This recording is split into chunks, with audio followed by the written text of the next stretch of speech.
এ মালিক, আর কত খাওয়াবি রে? এবারে পেট ফাটিয়ে আমার বেরিয়ে যাবে রে ভাই।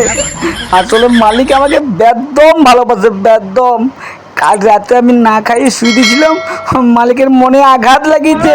তার লাগে আমাকে সেই কালকের বাসি খাবারগুলোকে টুটি ভর্তি করে খাওয়াচ্ছে।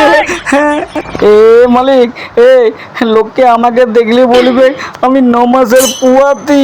এবার ছাড় বাপ ছাড়, আমি এবার প্রতিদিন রাত্রেবেলায় খাইয়ে শুবো। বিশ্বাস কর ভাই, আর আমি খেতে লাগবো, পেটটা ফাটে বেরিয়ে যাবে রে ভাই। এবার আমাকে ছাড় ছাড়, এবারের মতো ছেড়ে দে মালিক। মা কালীর দিব্যি, এরপরে আমি প্রতিদিন রাত্রেবেলায় খাইয়ে শুবো। ছেড়ে দাও মালিক, আর আমি সহ্য করতে পারছি না। সত্যি সত্যি পেট আমার ফাটে যাবে গো।